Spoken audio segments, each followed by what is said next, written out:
नमस्कार मंडळी. आज आपण बेसनपासून एकदम भन्नाट आणि युनिक अशी रेसिपी पाहणार आहोत. थंबनेलवरून समजलंच असेल की आपण झटपट होणारी बेसनची भुर्जी बनवणार आहोत. बनवायलाही खूप सोपी आहे आणि खायला तर खूपच भन्नाट लागते. एकदा जर तुम्ही ही रेसिपी पाहिली तर नक्कीच करून पाहणार. तर इथे कढईमध्ये सुरुवातीला 1 वाटी बेसन पीठ आपल्याला छान असं भाजून घ्यायचं आहे. एकदम खमंग खरपूस असं हे बेसन पीठ भाजून घ्यायचं आहे, म्हणजे त्यातील कच्चेपणा पूर्णपणे कमी होतो आणि भुर्जी खायला खूप टेस्टी लागते. तर इथे एकदम बारीक गॅसवर छान बेसन पीठ भाजून घेतलं आहे. आता हे बेसन पीठ आपल्याला प्लेटमध्ये थंड करून घ्यायचं आहे. तर इथे बघू शकता बेसन पीठ व्यवस्थित भाजलं आहे. त्याचा रंगसुद्धा थोडा बदललेला आहे. जास्तही बेसन पीठ करपू द्यायचं नाही. जाड बुडाच्या कढईमध्येच भाजून घ्यायचं आहे, म्हणजे ते खाली लागणार नाही. प्लेटमध्ये अशा पद्धतीने थंड करून घेतलं आहे. नंतर आता एका बाऊल घेतला आहे, त्याच्यामध्ये हे बेसन पीठ घालायचं आहे आणि थोडं थोडं पाणी घालून हे आपल्याला मिक्स करून घ्यायचं आहे.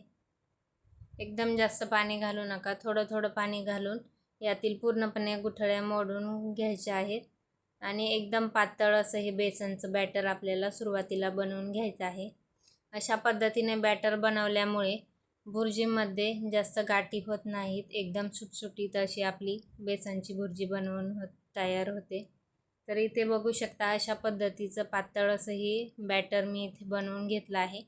आता नंतर गॅसवरती कढई गरम करायला ठेवायची आहे. कढईमध्ये तेल घालायचं आहे. तेल थोडं जास्तच वापरायचं आहे, कारण बेसनचा पदार्थ असल्यामुळे व्यवस्थित तो शिजला गेला पाहिजे. नंतर थोडासा हिंग घालायचा आहे. हिंग आवर्जून घाला, याच्यामध्ये त्याची छान टेस्ट येते. 1 चमचा मोहरी घातली आहे. मोहरी व्यवस्थित आपल्याला तडतडू द्यायची आहे. नंतर 1 चमचा जिरे, कढीपत्ता घालायचा आहे. इथे बारीक कट केलेला कांदा घातला आहे. आता हे सर्व व्यवस्थित असं परतवून घ्यायचं आहे. नंतर इथे मी 4-5 लसूण पाकळ्या खलबत्त्यामध्येच ठेचून घेतल्या आहेत, त्यासुद्धा याच्यात घालायचं आहे आणि मिक्स करून घ्यायचं आहे. नंतर इथे एक पिकलेला टोमॅटो कट करून घेतला आहे, तो याच्यामध्ये घालायचा आहे. टोमॅटो घालून व्यवस्थित परतवून घ्यायचा आहे.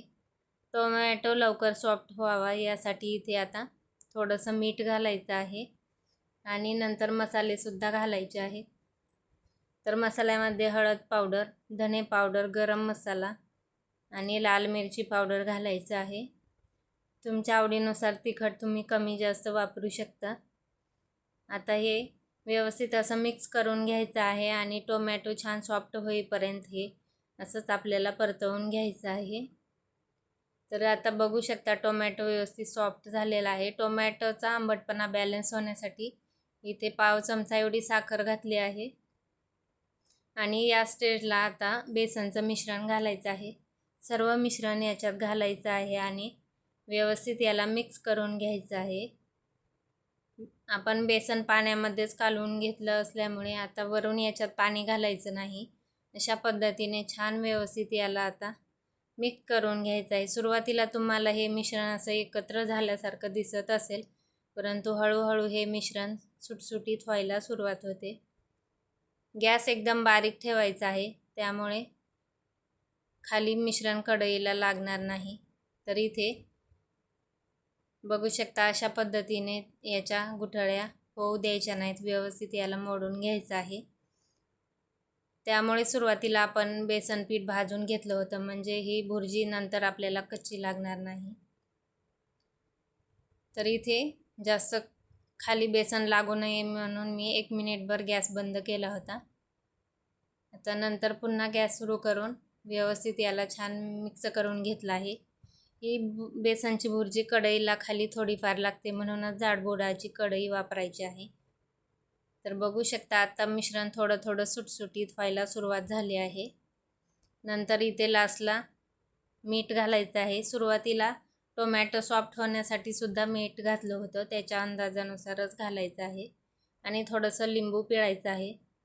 त्यामुळे ही भुर्जी खायला खूप छान लागते. वरून बारीक चिरलेली कोथिंबीर घालायची आहे आणि एकदा व्यवस्थित मिक्स करून घ्यायचं आहे. तर डब्यासाठी एकदम झटपट होणारी अशी ही बेसनची भुर्जी आहे, किंवा तुम्ही अशी जेवणासाठी सुद्धा बनवू शकता. गरम गरम चपातीसोबत एकदम टेस्टी लागते. बघू शकता एकदम सुटसुटीत अशी बेसनची भुर्जी आपली बनवून झालेली आहे. नक्की एकदा अशा पद्धतीने करून पहा, कधी केली नसेल तर. आणि व्हिडिओ जर आवडला असेल तर प्लीज एक लाईक नक्की करा. व्हिडिओ जास्तीत जास्त शेअर करा आणि चॅनेलला सबस्क्राईब करा. भेटूया अशाच एका नवीन व्हिडिओसोबत. धन्यवाद.